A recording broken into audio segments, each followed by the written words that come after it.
মনিরামপুর উপজেলা কর্তৃক আয়োজিত জেলা পুলিশের তত্ত্বাবধানে আমরা সেফ ফাউন্ডেশন সারা বাংলাদেশের বিভিন্ন উপজেলা, বিভিন্ন গ্রাম, বিভিন্ন জায়গাতে আমরা চ্যারিটি কাজ এবং মানুষের মৌলমানবিক যে চাহিদা সেগুলোর একটা পোর্শন পূরণ করার জন্য আমরা চেষ্টা করে থাকি।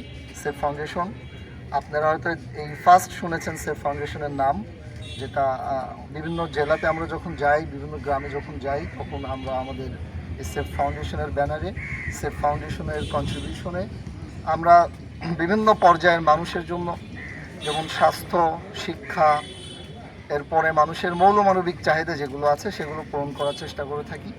আজকের এই প্রোগ্রামের মেইন আলোচনা আমাদের যশোর জেলা পুলিশের সম্মানিত পুলিশ সুপার উনি করবেন।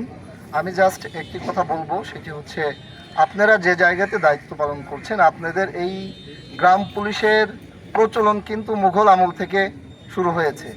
এরপরে এখন করছেন ইউনিয়ন পরিষদ আইন 2009-এর অধীনে পুলিশের সাথে কানেক্টেড হয়ে কাজ করছেন। আপনাদের মেইন যে কাজ, এটা আমাদের সম্মানিত যারা পুলিশ ডিপার্টমেন্টে আছেন ওনারা বলে থাকেন সবসময়, আমার পক্ষ থেকে একটা রিকোয়েস্ট, সেটি হচ্ছে আপনি যে গ্রামে আছেন সেই গ্রামের মাদকাসক্ত কোনো ব্যক্তি, মাদকাসক্ত কোনো সন্তান যদি থেকে থাকে সেটা পুলিশের কাছে ইমিডিয়েট ইনফরমেশন দিবেন। আমরা সেই মাদকাসক্ত সন্তানদেরকে নিয়ে সেফ ফাউন্ডেশন কাজ করবো ইনশাল্লাহ ভবিষ্যতে।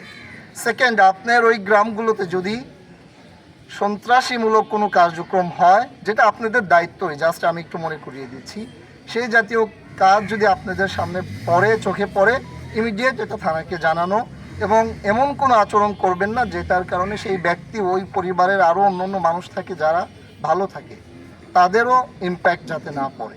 তো আমাদের জন্য দোয়া করব। 5-6 বছরের মতন পুলিশের চাকরি করছি, কোনো জেলার পুলিশ সুপার স্যারকে দেখি নাই এভাবে স্যারের নিজস্ব ব্যক্তিগত উদ্যোগে স্যারের পরিচিত জায়গা থেকে এরকম একটা ফাউন্ডেশনের মাধ্যমে গ্রাম পুলিশদের কোনো কিছু উপহার দিতে। আপনারা কি দেখছেন? না না না না। তাহলে স্যার আপনাদের জন্য যে উপহারটুকু নিয়ে আসছে স্যারের ভাই এবং স্যারের পরিচিত জনের মাধ্যম দিয়ে একটা সেফ ফাউন্ডেশন কিন্তু আমাদের এলাকার না, আমাদের এলাকার হলে আপনারা আগেই পাইতেন। স্যার কিন্তু স্যারের এলাকার, স্যারের ব্যক্তিগত পরিচিতির সুবাদে স্যার এই জিনিসটা আপনাদেরকে ফিল করছেন। আপনাদেরকে ফিল করার জন্যই কিন্তু স্যার তার ব্যক্তিগত কানেকশন থেকে এই জিনিসটা আপনাদের জন্য উপহার হিসেবে নিয়ে আসছেন। আর যারা আসছেন তারাও কিন্তু বলছেন যে ছোট্ট জিনিস নিয়ে আসছে, ভবিষ্যতে আপনাদের জন্য, আপনাদের সন্তানদের জন্য ওনারা যে বিষয়গুলো নিয়ে কাজ করে, বিশেষ করে স্বাস্থ্য, শিক্ষা, এই বিষয়গুলো নিয়ে ভবিষ্যতে আপনাদের দ্বারা আবারও আসবে আপনাদেরকে সহযোগিতা করার জন্য। আর এর পাশাপাশি ওনারা কিন্তু 2টা দাবি রাখছে আপনাদের কাছে, যে পুলিশকে সহযোগিতা করতে। আপনারাও তো পুলিশ, আমরাও পুলিশ, আপনাদের নামের পাশে পুলিশ আছে না? তাহলে আপনারা কিন্তু আমাদেরই একটা পার্ট। সুতরাং আপনাদের গ্রামে আপনারা কিন্তু প্রত্যেকটা একদম রুট লেভেল পর্যন্ত থাকেন। তো আপনাদের কাছে অনুরোধ, ওই গ্রামে যে কোনো ধরনের ঘটনা ঘটলে আমার জানার আগে আপনি জানবেন না? তাহলে আপনার এলাকায় মাদক হইতে পারে, নারী নির্যাতন হইতে পারে, জুয়া খেলা হইতে পারে, যে কোনো ধরনের অপরাধমূলক কর্মকাণ্ড হইতে পারে। এই যে কোনো ধরনের অপরাধমূলক কর্মকাণ্ড যাই ঘটবে সেই জিনিসটা আমাদের কাছে একটু পৌঁছাই দিবে, কারণ আপনারা কিন্তু সব সময় সব থেকে দ্রুত জানেন। যত দ্রুত আমরা জানবো তত দ্রুত আমরা রেসপন্স করতে পারবো এবং তত দ্রুতই সেই কাজটুকু আমরা সমাধান করতে পারবো। আপনাদের আমাদের মনিরামপুরের যে গ্রাম পুলিশ সবার পক্ষ থেকে আমি পুলিশ সুপার স্যারকে বিশেষ ধন্যবাদ জানাই যে এই জিনিসটা স্যার অনেক ফিল করছেন। ধন্যবাদ দিতে চাই আমাদের এই যে রাসেল ভাই, যিনি সেফ ফাউন্ডেশনের সেক্রেটারি, আমার ছোট ভাই, আপদ ছোট ভাই নাজমুল ইসলাম, এবং আপনাদের সবাইকে। ওরা যা যা বলছেন, ওনারা দুজন যা যা বলছে আমি সেগুলো বলবো না, আমি আর 2টা জিনিস বলবো। একটা হলো যে আপনারা জানেন 12 তারিখে আমাদের বাংলাদেশের এই 13তম নির্বাচন, সাধারণ নির্বাচন। আমরা গত 3টি নির্বাচন দেখেছি, সেখানে মানুষ ভোট দিতে পারে নাই। এই যে মানুষ যাদের বয়স 35 থেকে 37-38, তারা কেউ ভোট দিতে পারে নাই, ভোটার হওয়ার পরে দিয়েছে। এই জন্য আপনাদের কাছে আমার অনুরোধ, যেহেতু আপনারা একদম প্রান্তে গ্রামে বসবাস করেন, আপনারা যেহেতু সরকারি বেতন পান, আমাদের পুলিশের সঙ্গে কাজ করেন, গ্রাম পুলিশ, আপনারা মানুষদেরকে ভোট দেওয়ার জন্য উৎসাহিত করবেন। প্রত্যেককে যারা যারা ভোটার হয়েছে তাদের সবাইকে বলবেন যে আপনারা প্লিজ আপনারা ভোটের সেন্টারে গিয়ে ভোট দেন। যাকে ভালো লাগে, যে প্রার্থীকে মনে হয় যে সে ভালো, নৈতিকতার দিক থেকে ভালো, ভালো মানুষ, প্রার্থী বাছাই করার ক্ষেত্রে, ভোট দেওয়ার ক্ষেত্রে আপনার অনেক বিষয় বিবেচনা করবে লোকজন, সেটা করুক, অসুবিধা নেই। কিন্তু মানুষকে ভোট দেওয়ার জন্য উৎসাহিত করবেন, এটি আপনাদের 1 নম্বর কাজ।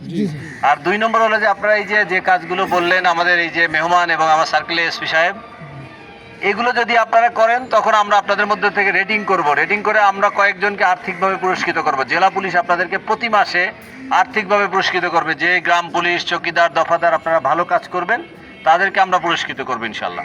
কারণ আমরা এই যে একসাথে কাজ করি, এটা আমরা মনে করতে চাই, এটা আমরা ধারণ করতে চাই, এটাকে আমরা আসলে লালন করতে চাই। এই জন্য আপনাদের এই জন্য আমরা, আমার এক বড় ভাই আছে ঢাকাতে গার্মেন্টসের মালিক, উনি অনেকগুলো জ্যাকেট, শাল টাল দিয়েছিল, অন্যান্য বিষয় দিয়েছিল। তো পুরানোর কারণে আর এই থানাতে আপনাদের সংখ্যাটা একটু বেশি হওয়ার কারণে আমি কভার করতে পারিনি। পরে যাক আমার ছোটো ভাই বলাতে পরে এই যে আমাদের রোটারিয়ান রাসেল ভাই, সেফ ফাউন্ডেশন সেক্রেটারি, উনিও সদয় ব্যক্তি হয়ে এখানে দিয়েছেন। এই জন্য আপনারা ওনাদের জন্য দোয়া করবেন, যাতে ওনাদের এই কার্যক্রম, এই মানবিক কার্যক্রমগুলো সারা বাংলাদেশে ওনারা ছড়া দিতে পারে এবং মানুষের পাশে এসে দাঁড়াতে পারে। আপনাদের সবাইকে ধন্যবাদ, অনেক সময় কষ্ট করে দাঁড়িয়ে আছেন। আমরা অল্প কয়েকটা দিয়ে যাই, এরপরে আমাদের থানার যে সবাইকে আবারও ধন্যবাদ। ভালো থাকবেন, আসসালামু আলাইকুম।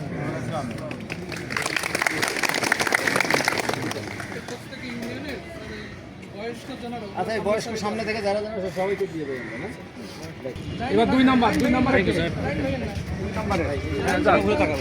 Thank you thank you 5 number যে পাচ্ছে 6 থ্যাংক ইউ স্যার 8 ধরেন একটু থ্যাংক ইউ